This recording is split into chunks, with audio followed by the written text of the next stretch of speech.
So Sophie also asked me to talk to you about some of the work I've been doing on nutrient density. I'm not a huge advocate of some of the metrics that have been demonizing ruminant livestock production, and I've spent a lot of my research on trying to advocate better metrics. So I'm sure you're all aware of this sort of data, this global warming potential assessed on mass assessment, so carbon dioxide equivalents per kilogram of product. And this is what scientists like myself have been using to demonize particularly red meat, ruminant production systems, as opposed to plant-based protein or monogastric livestock protein. And this basically says, that we have 60 odd kilograms of carbon dioxide equivalent per kilogram of product. And these sort of papers have been rolled out in Nature and Science, really emphasizing the evidence for the removal of ruminants from our food systems. Well, is this fair? Is this an appropriate metric to drive a sustainability discussion? Well, of course it isn't. And there's many reasons around that. First of all, global averages tell us nothing about what's happening in the country. They're not the correct level to understand shifts in eating and consumption patterns.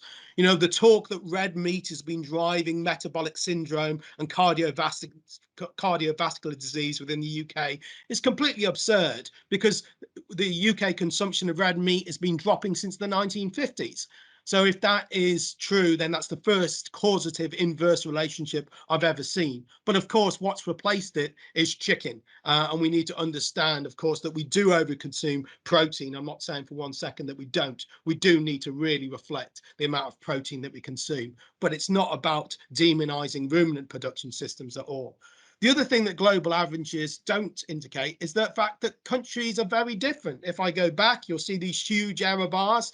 Scientists love error bars, because where we see error bars, it tells us there's variance, and where there's variance, there's the opportunity to improve. And the UK has certainly improved, and it is lower in terms of emissions than many of our counterparts across the world. So this is the carbon footprint of sheep production within the UK. This is data from a SEAL report, which I was a co-author on. So looking at lowland, upland and hill, you can see it's significantly lower than the global averages. And this is for permanent pasture beef, around 18, and we're talking about 60 kilograms of carbon dioxide on the global averages. So that's a real first danger of using global averages to move us towards sustainable choices around diet. The other issue, of course, is this metric, carbon dioxide equivalents per kilogram of product. It's next to meaningless. First of all, carbon dioxide equivalents is great if you're looking at the energy sector, where you're dealing in carbon dioxide, or you're dealing with the transportation sector, where you're dealing in carbon dioxide. But in agriculture, you're dealing with carbon dioxide, methane, nitrous oxide. And so to realize a similar metric, they convert these methane and nitrous oxide into carbon dioxide equivalents.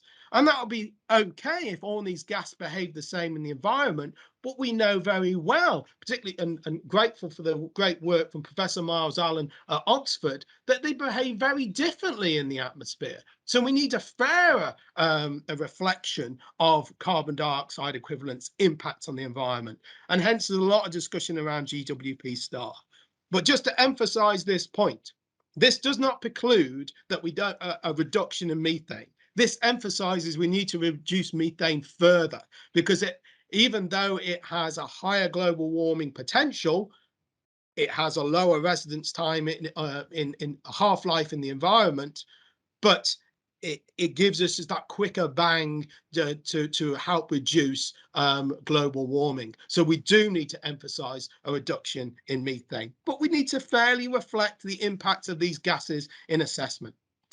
The other aspect of this metric, which I wanted to focus on, which I have a major problem with, is kilograms of product. How can you compare food items by weight? Surely you should compare food items by the nutrients they contain. People have heard me say so many times, is a kilogram of carrots the same as a kilogram of beef? Of course it isn't. And so why is that animal protein on an Eat Well guide? And any nation around the world, their human nutritionists develop guidance about what we should consume. Yes, we all overconsume in the West, but there's guidance around what we should consume. And the reason why our livestock protein is part of an Eat Well guide is because of these key nutrients, which I've shown here on this graph. High quality protein, monounsaturated fatty acids, long chain omega-3, some micronutrients, some vitamins. This is why a livestock protein is part of an Eat Well guide. So this is the metric we should be using to determine its environmental footprint. So what I've done here is looked at the recommended daily intake of some key nutrients, and then the amount that different livestock products produced in different ways can deliver when consumed at 100 grams. And then what I've looked at here is the carbon dioxide equivalents per 1% of the RDI of these key nutrients. So the amount of emissions you will get for the amount of emissions that will be given off by these products for you to receive 1% of the key nutrients you need for a healthy diet.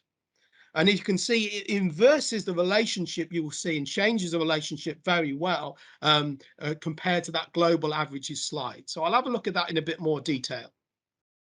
So what I'm going to go through here is some different metrics of sustainability based on the nutritional value of the product. So this is the percentage RDI of 100 grams of meat. So 100 grams of beef, concentrate beef, will provide about 26% of the key nutrients you need for a healthy diet. Beef will produce just slightly higher, chicken slightly lower than 10%, lamb around 15%, and intensive pork around 14%. So in this particular metric, which is opposed to the metric which we saw in the global average, beef actually performs best. If we then go back to the metric which uses for that global burden analysis, so this is carbon dioxide equivalents per weight of product, you can see in terms of our livestock protein, chicken performs best. And this is what we've been heard. Chicken has the lowest environmental footprint per weight of product. So what we've done here is to compare the weight of product against the key nutrients it contains. And this just exemplifies here that it's not black and white. If you look at the key nutrients that a product contains and you consume in moderation, so you don't overconsume, beef can be as sustainable as chicken. And in fact, in this particular nutrient profile, it has a lower environmental footprint than chicken because of its nutrient density. But of course, that means you need to eat responsibly and consume less. Other metrics of sustainability are critical as well, and we need to consider it if we're mapping the roadmap for livestock as part of food security. And one critical component of realization for the place of livestock within a sustainable food system is the utilization of land.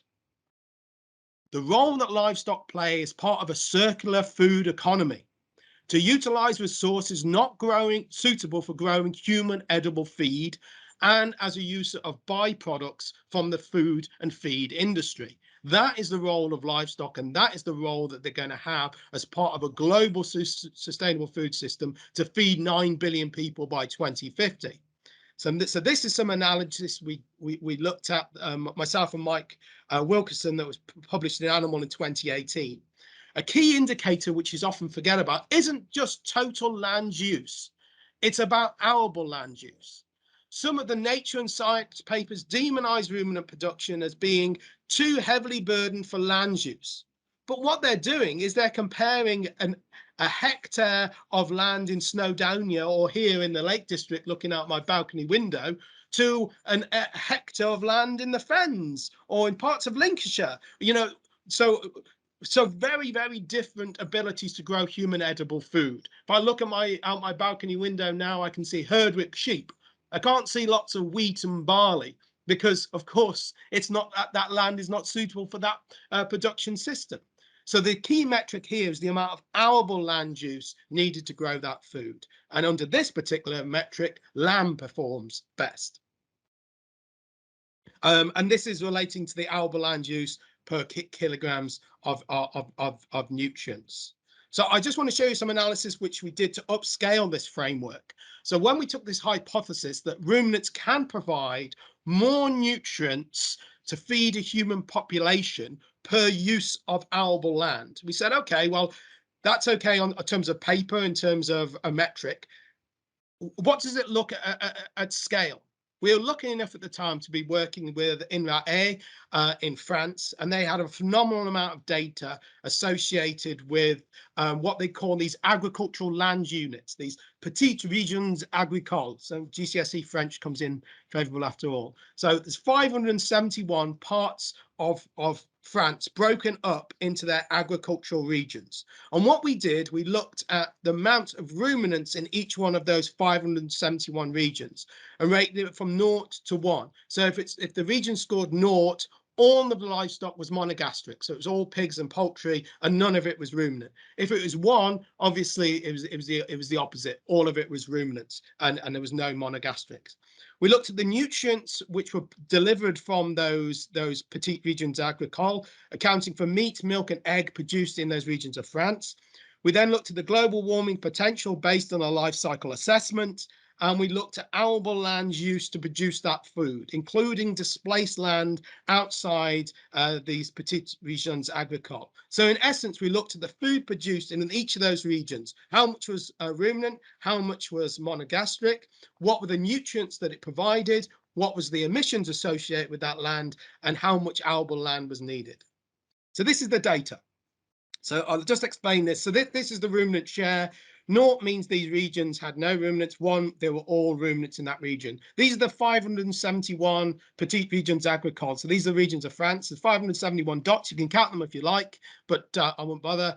And this is, so that's the ruminant share on the x-axis. On the y-axis, you've got the nutrient index per arable land use. So the number of people you can feed per hectare of arable land. And you'll notice, of course, that you have this increase where as ruminant share goes up. So these ruminants can, these regions can deliver more food to feed the humans per use of arable land than these monogastrics. But of course, noting there is a bit of a bifurcation. So then we said, well, okay, what about global warming potential? We all know that ruminants can provide high quality food without using arable land, but they also give out an awful lot of emissions in terms of methane. So what would that look like? Will it be the opposite shape? Well, no, it wasn't. So this is the nutrient index per global warming potential. So the amount of people you can feed per tons of carbon dioxide equivalent. And you can still see the ruminant share has a positive effect. So ruminants have a positive influence in feeding people, even if you relate it to amount of tons of carbon dioxide equivalents. So the monogastric regions did improve, but the ruminant regions kept up due to high nutrient density. But just to emphasize again, we do have this bifurcation. So what is it about these regions which are really sustainable at the top, feeding lots of people for low emissions, as opposed to these regions at the bottom, which had feeding less people for more emissions? So a lot of work needs to be done. It's certainly not perfect, but it clearly shows that ruminants are vital to global food security. So what is sustainability? It's complex. I've shown lots of metrics here associated with nutrients. Beef has performed best, chicken has performed best, poultry has performed best, and sheep have performed best. So it shows that actually pathways to sustainability is not a single approach. It's a smorgasbord. It's a rich tapestry of different livestock products delivering in their key niche areas, focusing on where they are the most sustainable to be produced.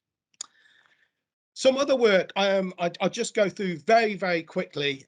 Sophie would be glad to say, but I think I'm on time.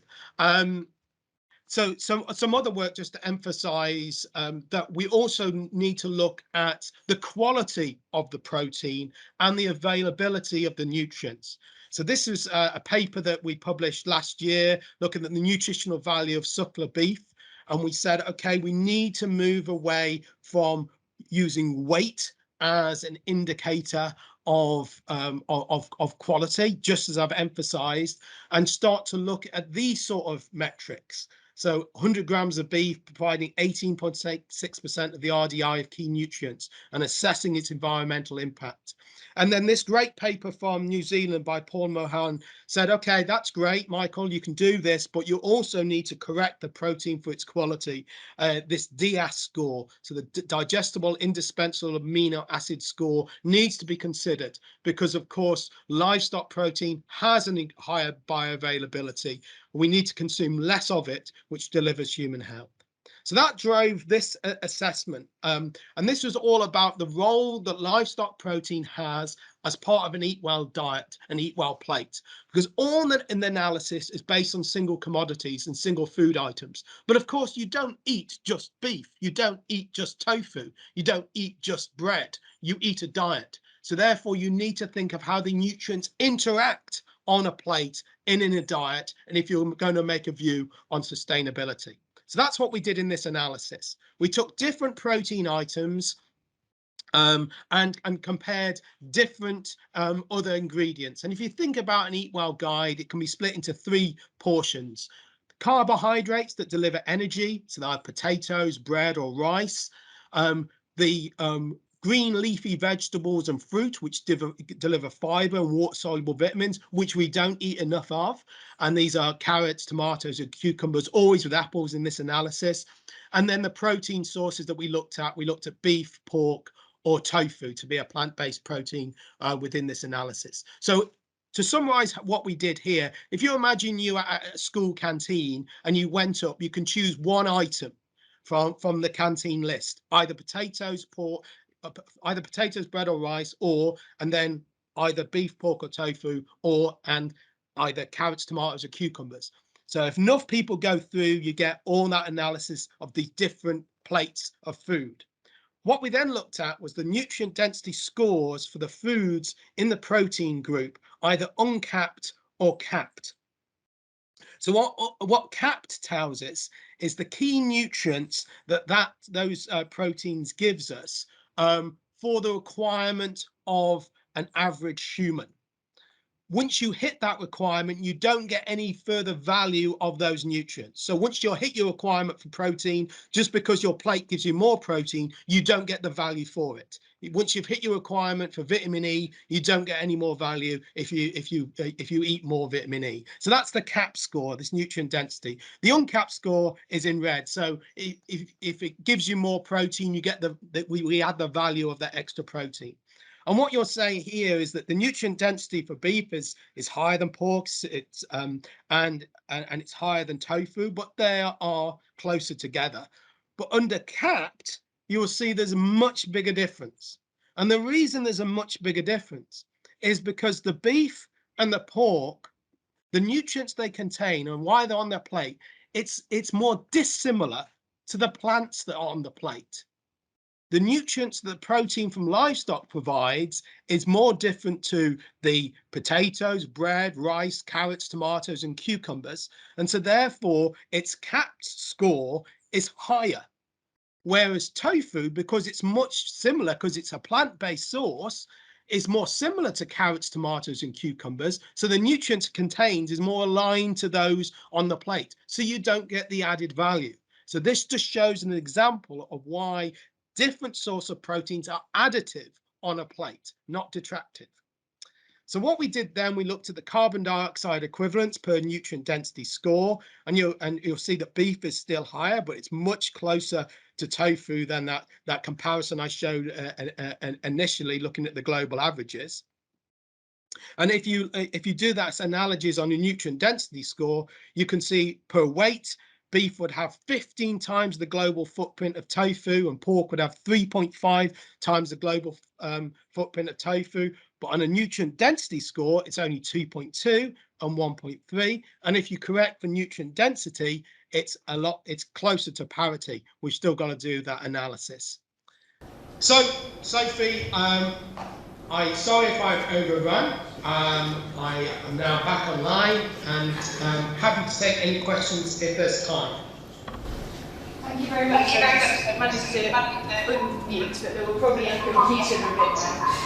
So thank you so much for that. So much to think about. I really did appreciate it. I mean, I think if nothing else, it does tell us an awful lot of numbers, but also I think what we've heard quite a lot about is that importance of a holistic system that's considering things in the round and not just sort of like chasing after one particular target. And I think that's one of the things that we've tried to reflect in the work we've been doing so far for Net Zero, but you know, really important that we have that overall balance. But I think, you know, I've been sort of constantly refreshed by Michael's passion for general things at all agriculture, but also, you know, for a sort of like determination to think about how we can present farming and agriculture and meat particularly positively.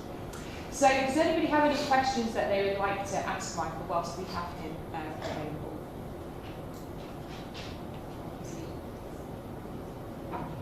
Oh, well done, excellent. I was slightly worried then we're going to have no questions. I just really excellent, right, great. Thank you. We'll obviously see you a little bit later on speaking more about trees and forestry. But Michael, quick question. We as foresters and the forest industry are trying to find more space to plant trees in the countryside. Based on all that you presented just now, in order to achieve the numbers, we think we're going to have some new forests, we're going to have some new trees on farms, we're going to have some more plantations, some more shelter belts, some more woods, more trees everywhere in different contexts. But if you were in charge of tree planting, where would you put it to have the minimum effect on agriculture? Yeah, great question. I was asked the same question at a recent talk at the Brecknock Agricultural Society. As we all know, the work that's going on where it was found forestry. It's about integration. First of all, we need to look at hedgerows because the best ways that we can nurture and support broadleaf forests and tree growth is in our natural hedgerows. We also need to look at land which is not productive. Farmers know the corners of their fields are the fields that aren't producing, and we need to look at how they can be best used. We also need to really consider better integration because it's not just about mitigation of carbon. It's also adaptation for a warming climate. I have seen sheep within fields that are heat stressed. I have seen animals that are heat stressed within the UK. You're right, we need shelter belts. We need to look at how we incorporate trees and woodlands to protect our animals, as well as drive carbon emissions. So as I look at the beautiful Lake District around me, I can see many areas where improving the amount of tree plantation would be advantageous both to the planet, to this rural community, to the urban population who want to enjoy it, and the agricultural sector. So I think it's about working in concert. Thank you, Michael. I think we had another question just here at the Sophie, if you mind. Thank you. Hi, Michael. How can you get your research over to the environmentalists and politicians? This is very one-sided. You're just very research improve a lot of what's being promoted and it's very wrong. Did you hear that okay, Michael? I didn't hear the question, Sophie, sorry. Yeah, I was just going to say, I think Michael was just sort of saying, how can we get your research over into sort of like policy, politicians and environmentalists more? Because I think everybody was, you know, impressed by the quality of the argument, but you know, how can we help those in influence listen? Yeah, it's critically important. And as you know, Sophie, we've focused our pillar 4 within the School of Sustainable Food and Farming on policy, how we can ensure that Mike Freeman, George Eustace are picking up the phone to the School of Sustainable Food and Farming to help support some of those decisions instead of economists at the likes of Oxford. It's critical needed. How do we do it? Well, we keep on advocating, we keep on discussing, we keep on breaking down those barriers. Already within the School of Sustainable Food and Farming, we've had some really great workshops with ministers, with DEFRA. We have a white paper which is being developed at the moment by Professor James Lilburg de Burgh here at Harper Adams on science to realise the agricultural transition and what is needed. And that's going to be a key focus of universities like Harper Adams. Of course, we can't do it alone. We have to work with our partners. We have very good relationships with SRUC and other agricultural focused universities through the Agricultural Universities Council. We need to do more of that. We need to have a louder voice. We need to get off our back foot and say, yes, the sector realizes we need to reduce our emissions, but we are working towards it and we are improving our system. We are not static. We are moving in the right direction. So I think continual dialogue, but it's the biggest challenge that we have. But also we have to win the hearts and minds of the communities that we serve. And we have to get the message out to urban societies and schools about agriculture and about agri-food and how important our sector is, and the fact that we need entrepreneurs to realize a different way of farming. Farming is not about how my father farmed or my grandfather farmed. It's new, it's exciting, it needs to be different, and we got to get that message out. So in discussions with the Royal Society of Biology, the work that our group here doing at Harper Adams, UniConnect, all those need to make that difference. I'm delighted actually that the support we've received from Morrisons, McDonald's and the NFU, one of the key focus they want of the School of Sustainable Food and Farming, I'm sure Sophie won't mind me saying, is the support into schools. How we can get that message through to very young people to understand about agriculture and the food we produce. It will then be a much easier discussion for politicians in the future if we've got the general public on board. Thank you, Michael. Any other questions? Yeah, John, just here at the front. Thanks, Sophie. Oh, yeah, looks like we're on now. Yeah, I think that's right. I missed the gag. Good morning, Michael. John Gilliland here. Fantastic presentation as always, Michael. Michael, one of the key things for us is actually how do we get farmers, our peers, to actually go on this journey. You've given an extraordinarily passionate lecture. You've bottled your passion and actually go and sow that in fields, maybe. You know. But I see there is a fear in the industry. Heads are down.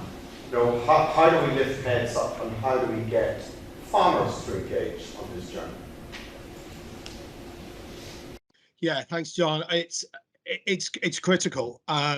And again, one of the methodologies we're looking at within the School of Sustainable Food and Farming is to exemplify best practice on our farm. Anywhere I've been, and anyone who knows me, when I was at Aberystwyth, when I was at Bristol, when I was at Rothamsted, here at Harper Adams, I'm a clear advocate that the role that research farms have is to take the risk for our farming community, to do those transitions, to do that at risk and get the farming community on board. I really like this this platform and the ideas that Sophie's exuded. She said some nice things about me earlier. I need to say some nice things about Sophie. I don't need to. I want to say some nice things about Sophie because she has taken this on and driven this forward. The work that Morrisons are doing and starting with a network of farms. That's so critical. And to realize as well, as a scientist, we often think that we've got all the suggestions and ideas. We haven't. The farming community have. We just need support in testing and seeing why they work in a particular location and possibly why they don't work elsewhere. So critically, universities, colleges, institutes need a network of farms to realize those solutions. We've lost an awful lot of our extension. We've got to fill that gap. We've got to do that for our farming communities, and programs and initiatives like Sophie's driven forward with Morrisons are a key component of that. Thank you very much, Michael. Bridget. Hopefully you can see the background. We can, it's beautiful. You're very on message. I am in my balcony. You're sequestering as you speak, aren't you? Right. That's what my wife tells me. Hello, yes, thank you. Very enthusiastic talk, very, very interesting, I have to say. Can you see the position of farmers, I'm coming from a farming perspective, where we'll be able to assess our carbon credits? Once we've got to net zero, will we have carbon credits? Obviously, it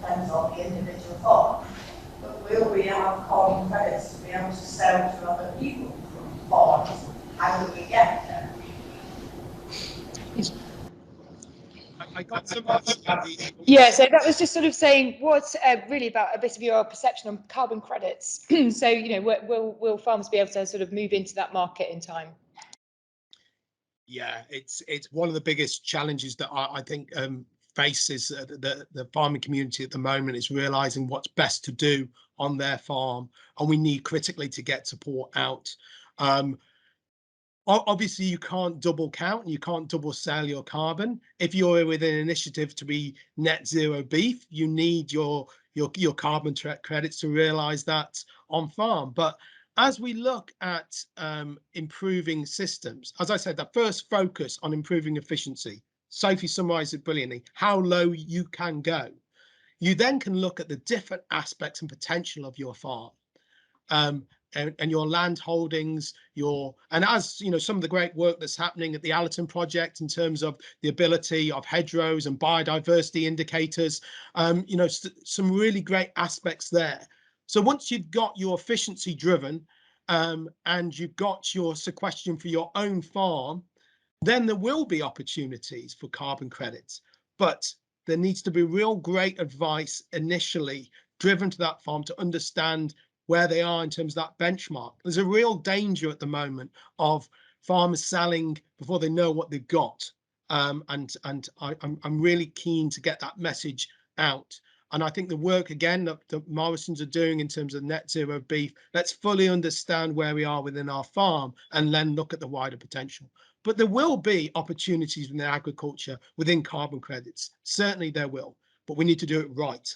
And we need to do it in an informed way. And of course, some of the issues we've got at the moment is the amount of different carbon calculators we have. I spoke to Hugh. I think Hugh's there. I can't see Hugh. You know, that's also what we need to do to get that information, those carbon calculators together and challenge them. And this is an event which we're going to run through the School of Sustainable Food and Farming for farmers to challenge those calculators. We did a similar event at British Society of Animal Science for academics. I think it'd be really great that we can get the farmers together now to challenge the likes of AgriCalc, Sandy, Farming Toolkit, I can't even say it, and get those messages out, have how they can inform the carbon credit standings on their farm. Thank you, Michael. I'm going to draw it to a close on questions now. And thank you so much. Yeah, I'm not surprised you need a drink of water after all that. Thank you so much indeed for sort of like breaking away from family time to come and speak with us. It is much appreciated. I just get everybody to show their appreciation for you.